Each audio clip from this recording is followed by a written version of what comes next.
Nabuzaradán quemó por completo el templo del Señor, el palacio real y las casas y edificios importantes de la ciudad. Estudiemos juntos la caída de esta ciudad en Segunda de Reyes, capítulo 25. Qué gusto saludarte esta mañana, invitarte para que cada día que abras la palabra de Dios trates de apartar el mejor momento, cuando tengas paz, cuando tengas tranquilidad. Por eso siempre es recomendable que sea lo primero que hagamos en el día, para que podamos dedicarle lo mejor a nuestro Padre Celestial. Vamos al capítulo de hoy. El capítulo de hoy nos narra la destrucción, la caída de la ciudad de Jerusalén y la destrucción del templo. Me parece que es uno de los relatos más tristes y como te comentaba, Jeremías, el profeta, nos va a dar más detalles, nos va a contar cuáles eran los pecados de estos últimos 4 reyes, cuál fue su necedad y cómo Dios de diferentes maneras evitó que hubiera más sufrimiento, muerte y dolor. Pero la dureza de estos 4 reyes, estos últimos, qué perverso, qué obstinación. Definitivamente no tuvieron ni siquiera un mínimo interés en buscar a Dios y, por supuesto, pedir de su misericordia. Un dato muy importante es que desde que Jerusalén fue tomada como capital, habían pasado unos 415 años. Recuerda que en Judá hubo 20 reyes, podríamos decir 22 desde David. Imagínate, una historia del templo de 380 años. El templo tenía 380 años aproximadamente, pero hoy, pues el capítulo nos va a decir que va a ser destruido. El versículo número 1 dice que fue el 15 de enero del año 9 del reinado de Sedequías, cuando Nabucodonosor, rey de Babilonia, dirigió su ejército contra Jerusalén. Rodearon la ciudad, construyeron rampas de asalto contra las murallas y también la tuvieron sitiada en el año 11 del rey Sedequías. Amigos, antes de llegar a Jerusalén, tomaron otras ciudades, las últimas que estaban sobreviviendo, y también las destruyeron y también se llevaron gente y también se llevaron las riquezas. El versículo 3 y versículo 4 nos cuenta cómo fue de intensa el hambre. Es bien corto, pero Jeremías, un poco de Segunda de Crónicas, nos va a contar cómo llegó la gente a comerse entre ellos, cómo llegaron a un estado de delgadez y de salud terrible. Y nuevamente, eso Dios lo había dicho. ¿Desde dónde? Desde Deuteronomios. Si ustedes se apartan, si ustedes se alejan, si ustedes toman a los dioses cananeos o retienen a los dioses de Egipto, ustedes van a sufrir estas consecuencias. Y mis amigos, nuevamente la reflexión. Los castigos fueron terribles. La muerte fue brutal. Ver una ciudad tan hermosa, la ciudad de Jerusalén, ver el palacio, ver las construcciones que había hecho Salomón y sobre todo la belleza del templo y cómo el templo había sido, pues todavía se le había dado mantenimiento, se había embellecido en épocas de Josías, ahora iba a ser destruido por la necedad, destruido porque no supieron conocer el momento para detenerse. Y esto nos invita siempre a la reflexión, nos invita a darnos cuenta que el ser humano es así, va camino a la destrucción, pero muchas veces se engaña él mismo, muchas veces racionaliza y dice todos lo hacen, y en diferentes ocasiones se engaña a sí mismo y no se da cuenta del camino que lleva. Creo que el Espíritu Santo trata de hablarnos, creo que el Espíritu Santo toca nuestro corazón y busca la manera de que no caigamos en una situación tan desesperante, tan terrible, tan compleja. Y eso fue lo que le pasó a la ciudad de Jerusalén. En versículo 3, 4, 5 nos cuenta cómo el remanente, los que estaban quedando, básicamente se dividían entre algunos de la nobleza, algunos líderes que estaban en la resistencia, algunos pocos soldados y también gente pobre y mucha gente. Sí, regularmente fue gente pobre los que quedaron y estuvieron en esa resistencia. ¿Por qué? Qué difícil Sedequías. La verdad que Sedequías fue un rey muy obstinado, muy necio. Jeremías trajo mensajes de Dios y le dijo, mira, arrepiéntete. Si tú te arrepientes, vas a evitar muchos problemas, no van a morir tus hijos. El versículo 7 nos cuenta que sucedió así como se le había dicho. Masacraron a sus hijos frente a él. Imagínate, mataron a sus hijos frente a él y después de que vio cómo mataron a sus hijos, le sacaron los ojos y se lo llevaron encadenado con cadenas de bronce y lo llevaron a Babilonia. ¿Te imaginas la necedad de este rey? El profeta le dijo, Dios le dijo, no, si tú te arrepientes, si tú no te rebelas, si tú te vas y aceptas que van a ir a Babilonia deportados, yo voy a estar contigo, yo te voy a bendecir. Todo eso ya lo vimos en Jeremías y cómo nos dolió que vemos a un Dios de veras paciente, de veras que aún en su castigo y en su juicio tiene mucha misericordia. Pero Sedequías no quiso. De hecho, también a Sedequías se le dijo que si él se arrepentía, el templo no iba a ser tocado. Pero no le importó. Así que el versículo número 8 nos dice que el 14 de agosto de ese año vino a Jerusalén Nabuzaradán. Él fue el capitán de la guardia del funcionario del rey de Babilonia. Nabuzaradán vamos a conocer en otros lugares que hasta cierto punto, aunque pues era un soldado y venía a destruir, tenía cierto juicio, cierto respeto y cierta compasión, que aquí no lo vamos a ver, pero en su momento, cuando volvamos a leer esta historia, vamos a ver que Nabuzaradán tuvo cierta compasión. El encargo que él tuvo fue destruir el templo.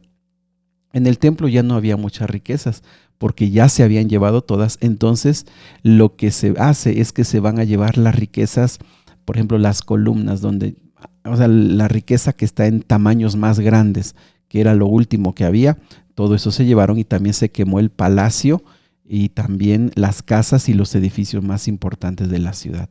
Así que este rey, el último rey, lo último que va a haber es la muerte de sus hijos y la destrucción de la ciudad. El versículo 11 dice que se llevaron cautivas algunas personas que quedaban en la ciudad, a los desertores, algunos que habían jurado lealtad a Babilonia, también se los llevaron. Y versículo 12 nuevamente repite que algunos pobres se quedaron para cuidar los viñedos y los campos. Algunos comentarios sugieren que los campos realmente quedaron abandonados. Se supone que casi un 70% de los campos pues quedaron totalmente pues en el abandono. No había gente que los pudiera seguir cultivando para que tuvieran vida o produjeran, mejor dicho. Algo interesante es que ese descanso que tuvieron los campos por 70 años que el pueblo estuvo fuera, pues fue también una medida que Dios le dio a la tierra para que descansara de la maldad del ser humano y también porque había sido sobreexplotada. Del versículo 13 al 15 nos cuenta más cómo fue la destrucción. Se llevaron o tumbaron las columnas que eran de bronce, también algunos instrumentos, accesorios más pequeños. El versículo 16 dice que el peso del bronce de las columnas, el mar y las carretas que llevaban para llevar agua era tanto que no se podía calcular. Estos eran accesorios más grandes y todo eso pues estaba desde el tiempo de Salomón. Te recuerdo, desde el tiempo de Salomón, 380 años estuvo ese templo hasta su destrucción. Bien. El versículo 21 dice que llevaron hasta Ribla. Ribla es el lugar donde el rey Nabucodonosor estaba acampando, porque desde ahí estaba dirigiendo el sitio de Tiro y Sidón, que es otra ciudad que estaba en la región y que también tenía el interés de conquistarla. Así que Judá fue expulsado de su tierra y llevado al desierto, dice el versículo 21. Del versículo 22 en adelante Nabucodonosor pone como gobernador mientras él está fuera a Gedalías. Sabes que Gedalías era un buen hombre, era un hombre de la nobleza, pero a pesar de que se le dio un mensaje, cuídate, te van a querer matar, fulano te va a querer matar, Gedalías, siendo un hombre bueno, recto y de veras que al quedar allí gobernando, por supuesto bajo las órdenes de Babilonia, pudo hacer mucho bien, pero se confió. Ojo con ese dato. Jeremías nos va a contar cómo él se confió y pensó que no le iban a hacer nada. Pues sí, lo mataron y con esto, pues los últimos que quedaron salieron huyendo para Egipto. El versículo 26 dice que salieron huyendo despavoridos a Egipto. De hecho, Jeremías nos va a contar que a él se lo llevaron obligado, y básicamente Jeremías se entiende que murió allá en Egipto. Los trató, les predicó, les trató de pues exhortar, animar para que regresaran, pero esa gente estaba totalmente perdida. Gedalías murió y de allí la historia va a cambiar. Mis amigos, pues como la historia está contada en diferentes momentos, la vamos a volver a ver en Crónicas, la vamos a volver a ver en Jeremías, un poco de Isaías, Esdras y Nehemías nos van a contar ya el regreso, pero siempre que leemos esto, mira, si quieres, tienes tiempo, dale un repaso a Lamentaciones. Lamentaciones es el día cero, una vez que quedó la ciudad destruida, el día cero se empieza a escribir Lamentaciones, para que veas el profundo dolor, la profunda tristeza de ver una ciudad tan hermosa, donde la bendición de Dios, donde la gloria de Jehová se había manifestado, épocas de tanta prosperidad y sobre todo donde la presencia de Dios estaba, ahora estaba reducida totalmente en ruinas.